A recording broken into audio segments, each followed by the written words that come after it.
Assalamualaikum warahmatullahi wabarakatuh. Welcome back to my YouTube channel. Di video kali ini saya akan membahas soal-soal yang terdapat dari LKS Intan Pariwara, yaitu bab alat optik. Jadi bukan bab gelombang cahaya ya, ini salah ketik, belum saya edit lagi. Kemudian untuk soal yang saya bahas itu adalah soal uji kompetensi 1 bagian A atau bagian pilihan gandanya. Sementara untuk bagian esai, kalau nggak salah bagian B dan C, adik-adik silakan kerjakan sendiri ya sebagai bahan untuk latihan. Kemudian apabila ada hal yang ingin ditanyakan atau request materi ataupun soal yang lain, boleh hubungin saya di sosial media yang sudah tertera di kolom deskripsi. Atau adik-adik juga bisa bergabung ke grup diskusi Telegram, namanya Diskusi Soal Fisika. Nanti linknya saya tulis juga di kolom deskripsi. Kemudian juga bisa bergabung ke channel pembahasan soal fisika LKS Intan Pariwara. Kemudian sebelum kita lanjut ke pembahasan soalnya, bagi adik-adik yang belum subscribe, silakan diklik dulu tombolnya. Kemudian jangan lupa like dan share ke teman-teman ya, supaya saya lebih semangat untuk membuat konten yang berhubungan dengan fisika dan pendidikan.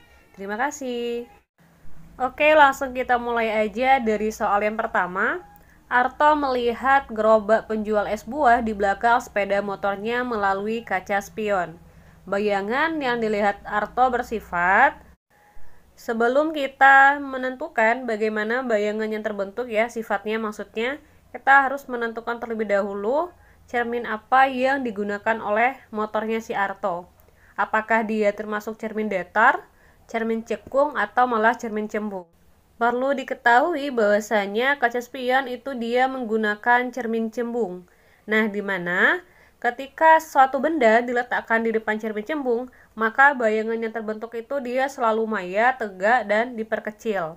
Sehingga jawabannya adalah yang A. Kita lanjut ke soal nomor 2. Pensil diletakkan di antara dua buah cermin yang membentuk sudut 90 derajat. Nah, untuk sudut itu lambangnya alfa ya. Tapi nggak harus sih, bisa juga theta ya atau lambang sudut yang lainnya. Tapi saya di sini menggunakan alfa. Kemudian yang ditanyakan adalah bayangan pensil yang terbentuk tersebut sebanyak, berarti di sini yang ditanyakan adalah n atau jumlah bayangan yang terbentuk.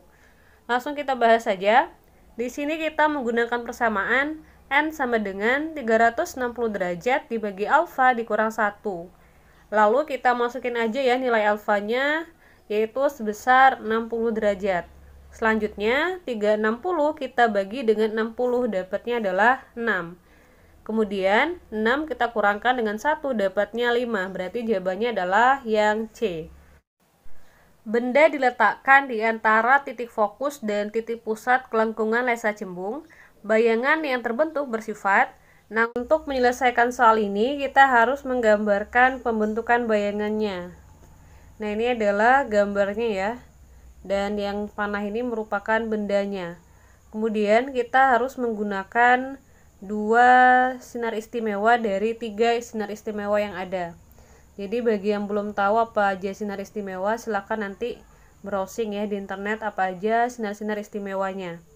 Nah, untuk sinar istimewa yang pertama yang kita gunakan itu adalah sinar datang sejajar sumbu utama, lalu dibiaskan melalui titik fokus. Dibiaskan itu maksudnya adalah dibelokkan ya. Kemudian sifat yang kedua adalah sinar datang melalui titik lensa ya atau titik pusat lensa, maka akan diteruskan. Nah, ini sifat yang kedua. Apabila kita lihat, ini adalah titik pertemuan antara dua buah sinar istimewa, di mana titik pertemuannya itu dia ke arah bawah ya, sehingga nanti bayangan yang terbentuk pun juga ke arah bawah atau terbalik. Nah, untuk bendanya ini dia berupa garis panah yang arahnya ke atas.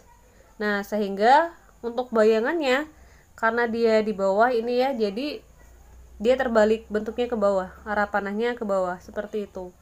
Nah, sehingga untuk sifat bayangannya yang pertama itu adalah dia nyata ya atau sejati. Kemudian dia terbalik karena arah panahnya ke bawah. Yang terakhir adalah karena ukurannya dia menjadi lebih besar, berarti dia diperbesar. sehingga jawabannya adalah yang D.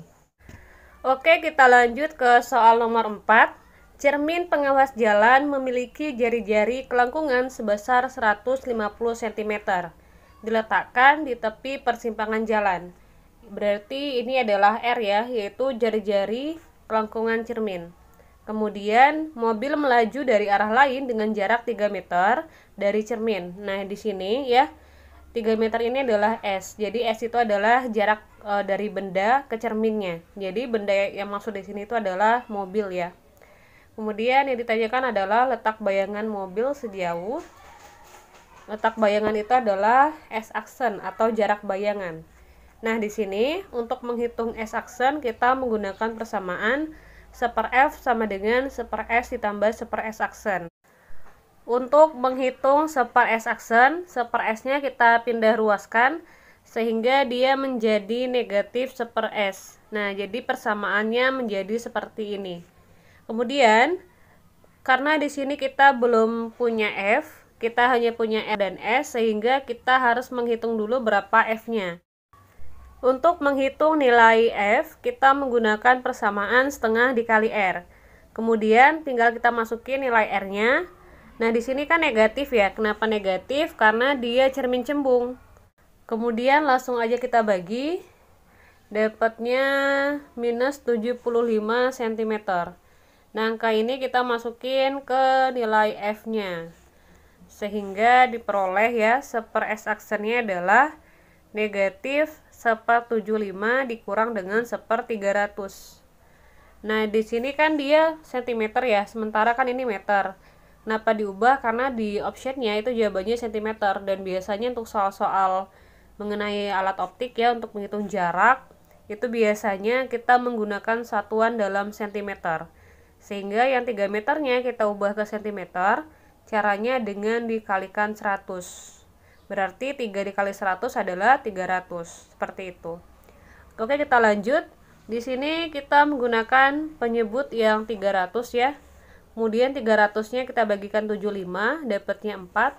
Kemudian dikalikan minus 1, dapatnya minus 4.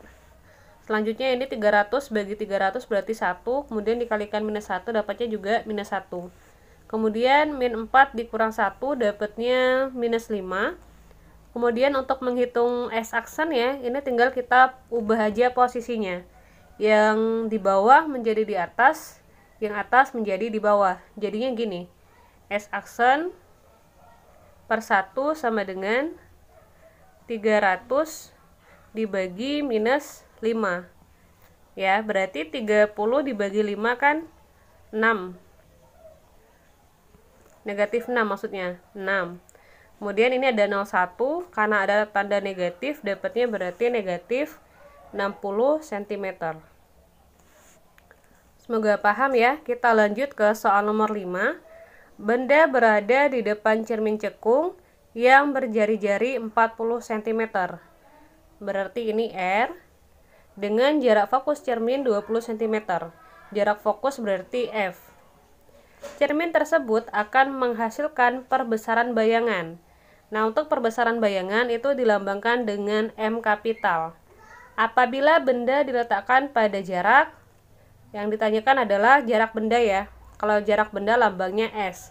Kalau jarak bayangan lambangnya adalah S aksen. Oke, langsung kita bahas saja. Nah, di sini ya kita gunakan persamaan 1/F sama dengan 1/S ditambah 1/S aksen. Kemudian untuk menghitung 1/S-nya sama ya. Seperti yang sebelumnya, 1/S aksennya kita pindah ruaskan menjadi negatif 1/S aksen. Selanjutnya karena sama ya, di sini kita nggak punya S aksen, kita harus menghitung dulu S aksennya dengan menggunakan persamaan M sama dengan S aksen dibagi dengan S. Kemudian kita lanjut aja masukin nilai M-nya 10. Kemudian karena S-nya kita juga nggak tahu berapa ya, karena dia yang ditanyakan, berarti S aksennya adalah 10 dikali S. Caranya kita langsung kali silang aja. Sorry ya kalau berisik. Kemudian karena di sini kan dia cermin cermin cekung ya. Kalau cermin cekung kan dia bisa jarak bayangannya itu bisa positif atau bisa negatif. Sehingga untuk menghitung S-nya nanti satu-satu ya. Yang pertama kita boleh pakai yang 10S, yang keduanya kita pakai yang minus 10S. Nah, di sini kita gunakan dulu yang S sama dengan positif 10 cm. Kita langsung aja ya masukin.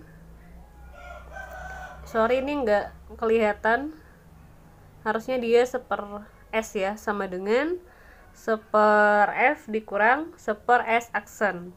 Kemudian kita langsung aja ya masukin nilai F nya tadi 20 cm, kemudian S aksennya 10S.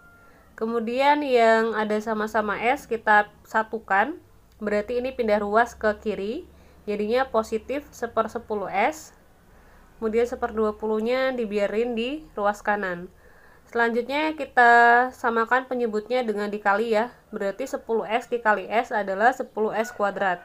Kemudian 10S kuadrat kita bagi dengan S, dapatnya 10S. Dikalikan 1 juga dapatnya 10S. Langsung tulis di sini. Selanjutnya 10S kuadrat kita bagi dengan 10S, dapatnya adalah S.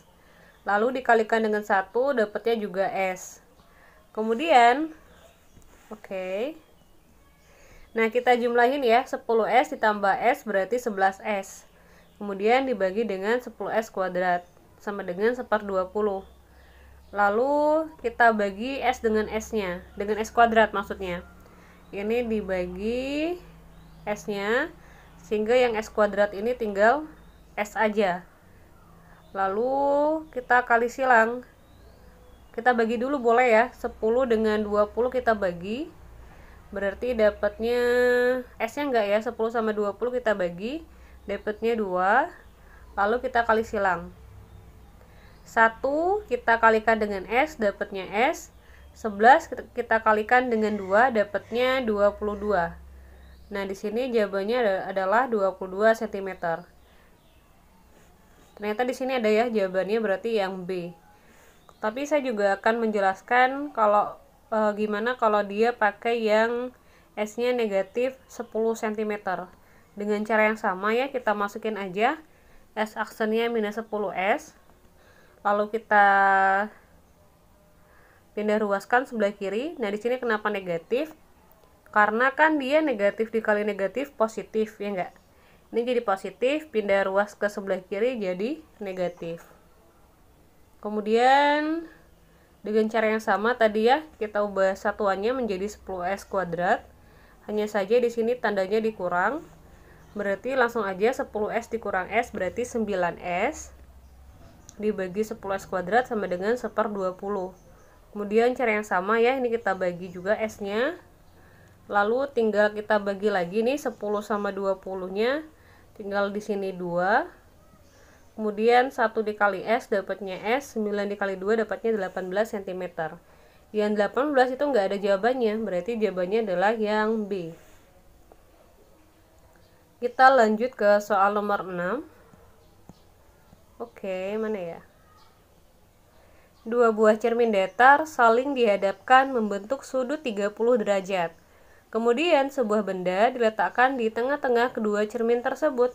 Jumlah bayangan yang dapat dihasilkan sebanyak. Nah, jadi soal nomor 6 ini sama seperti soal nomor 2, di mana alfanya adalah 30 derajat. Kita gunakan persamaan yang sama, yang ini ya. Kita tinggal masukin aja alfanya 30. Kemudian 360 kita bagi dengan 30 dapatnya 12. Lalu kita kurangkan dengan 1 dapatnya adalah 11 buah atau B. Kita lanjut ke soal nomor 7. Pada gambar berikut disajikan hasil percobaan benda yang diletakkan di depan cermin. Perhatikan perlakuan berikut. Silahkan dibaca ya perlakuan dari nomor 1 sampai 5-nya. Saya langsung aja ke pertanyaannya.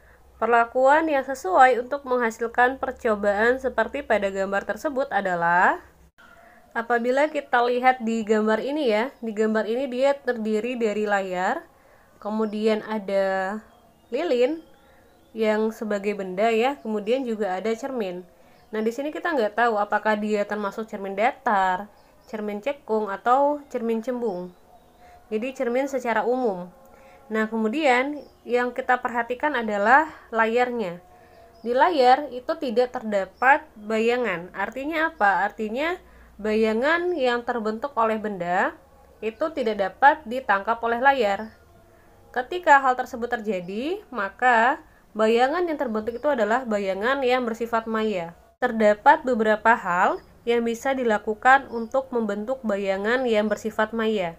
Yang pertama adalah benda diletakkan di depan cermin cembung dan cermin datar.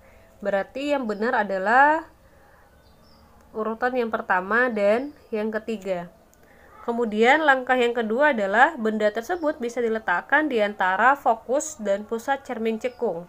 Berarti jawabannya adalah 1, 2, dan 3 atau yang A. Kita lanjut ke soal nomor 8. Sebuah lensa plan konveks memiliki indeks bias sebesar 2. Nah, untuk indeks bias itu dilambangkan dengan NL. Kemudian jarak fokus lensa di udara adalah 20 cm. Jarak fokus dilambangkan dengan F. Yang ditanyakan adalah jari-jari kelengkungan lensa atau R1. Untuk lensa plan konveks ya, atau lensa datar cembung, R2-nya itu tak hingga. Kemudian NM itu adalah indeks bias medium. Nah, di sini disebutkan bahwa mediumnya adalah udara. Untuk udara, indeks biasnya itu adalah 1. Sementara kalau NL itu namanya indeks bias lensa. 2 ini dia diketahui dari soal ya. Oke, kita bahas saja. Nah, di sini untuk menghitung jari-jari kelengkungan lensa, kita menggunakan persamaan 1/F sama dengan NL dibagi NM dikurang 1 dikali 1/R1 ditambah 1/R2. Nah, di sini langsung aja kita masukin nilainya ya. Untuk F yaitu 20. Kemudian NL-nya 2, NM-nya 1 dikurang 1. 1/R1-nya biarin karena dia yang ditanyakan. R2-nya tak hingga. Kemudian 2 dibagi 1 itu 2 ya. Kemudian dikurang 1, hasilnya 1. Lalu yang 1/4 tak hingga itu hasilnya adalah 0. Jadi langsung aja kita tulis 0 di sini. Kemudian 1 dikali 1/R1 berarti 1/R1. Lalu kita kali silang ya. R1 dikali 1 berarti R1, 20 dikali 1 berarti 20. Dapatnya adalah 20 cm. Kita lanjut ke soal nomor 9. Sebuah benda diletakkan di depan lensa cekung dengan jarak 4 cm. Untuk jarak benda itu dilambangkan dengan S. Jika jarak fokus lensa cekung adalah 20 cm, berarti F ya. Perbesaran bayangan yang dihasilkan adalah untuk jarak fokus pada lensa cekung kita berikan tanda negatif. Nah, untuk menghitung perbesarannya kita gunakan persamaan S aksen dibagi dengan S. Namun di soal ini ya tidak disebutkan berapa jarak bayangan atau S aksen. Dia hanya menyebutkan nilai S dan F saja, sehingga kita harus mencari berapa nilai S aksennya. Di sini kita gunakan persamaan ini ya dengan cara yang sama seperti sebelumnya. Kita ubah menjadi ini persamaannya. Kemudian tinggal kita masukin berapa nilainya. Untuk F-nya minus 20. Kemudian S-nya itu 4 ya. Kemudian kita ambil penyebutnya yang 20. Kemudian 20 dibagi dengan minus 20 dapatnya minus 1. Lalu dikurang 20 dibagi 4, 5. Dikalikan 1 juga 5 ya. Kemudian kita tinggal hitung aja. Minus 1 dikurang 5 dapatnya minus 6. Dapatnya minus 6 dibagi 20. Nah, ini kan masih 1/S aksen. Untuk menghitung S aksen, kita tinggal ubah posisinya. Yang di bawah ini menjadi ke atas, yang di atas menjadi ke bawah posisinya. Tukar posisi aja, baik di ruas kiri maupun di ruas kanan. Nah, sehingga menjadi S aksen per 1 sama dengan 20 dibagi minus 6. S aksen dibagi 1 berarti S aksen. Kemudian 20 dibagi dengan minus 6 dapatnya minus 3,3 cm. Nah, setelah mendapatkan berapa nilai S aksennya, kita lanjutkan pada persamaan ini. Persamaan untuk menghitung berapa perbesarannya. kita langsung masukin aja S aksennya minus 3,3. Kemudian untuk S nya itu 4 ya. Hasilnya adalah 0,83 kali. Nah di sini ya kita menggunakan tanda yang positif karena memang untuk perbesaran itu dia menggunakan hasil yang positif. Beda halnya dengan fokus, kemudian jarak benda maupun jarak bayangan. Kita lanjut ke soal yang terakhir ya, nomor 10. Sebuah lensa cembung berkekuatan positif 5 dioptri. Nah, kekuatan lensa itu dilambangkan dengan P kapital. Jika bayangan dihasilkan bersifat tegak dan diperbesar, jarak benda terhadap lensa adalah, yang ditanyakan di sini adalah F-nya ya. Nah, untuk menghitung F-nya, kita gunakan persamaan 1/P dikali 100 cm. Ini salah ya. 1/P dikali F sama dengan 1/P dikali 100 cm. Seperti itu. Karena kalau adik-adik menggunakan hanya 1/P saja, maka hasil akhirnya itu dia satuannya dalam meter. Seperti itu. Karena di soal ya disebutkan dalam cm, berarti kita langsung aja kalikan dengan 100 cm. Oke, langsung aja kita lanjutin ya. Nilai P-nya masukin 5, kemudian 100 dibagi dengan 5 dapatnya 20 cm. Nah, untuk lensa cembung, agar menghasilkan bayangan yang bersifat tegak dan diperbesar, posisi benda itu harus diletakkan di antara pusat lensa dan titik fokus. Kalau digambarin, misalnya ini ada sumbu utama ya. Ini lensa. Berarti dia di sini fokus. Nah, untuk titik pusat lensa itu dia di sini. Ya. Nah, kalau pengen dapetin bayangan yang bersifat tegak dan diperbesar, posisi bendanya itu di sini. Di antara fokus dan pusat lensa. Nah, fokusnya itu di sini dia. Jaraknya 20 cm. Berarti agar bendanya terletak di antara pusat lensa dan fokus ya, maka jaraknya itu harus kurang dari 20 cm. Jadi jawabannya itu adalah yang A. Oke, sekian video kali ini. Semoga adik-adik semuanya paham. Kemudian apabila ada yang ingin ditanyakan atau ingin request materi atau soal yang mana, silakan tulis di kolom komentar atau bisa join ke grup Telegram kita, yaitu di diskusi soal fisika atau di channel pembahasan soal LKS Fisika Intan Pariwara. Untuk linknya akan saya tulis di kolom deskripsi. Kemudian bagi adik-adik yang belum subscribe ya, silakan diklik dulu tombolnya, kemudian jangan lupa like dan share ke teman-temannya supaya sama-sama bisa paham fisika. Terima kasih. Assalamualaikum warahmatullahi wabarakatuh.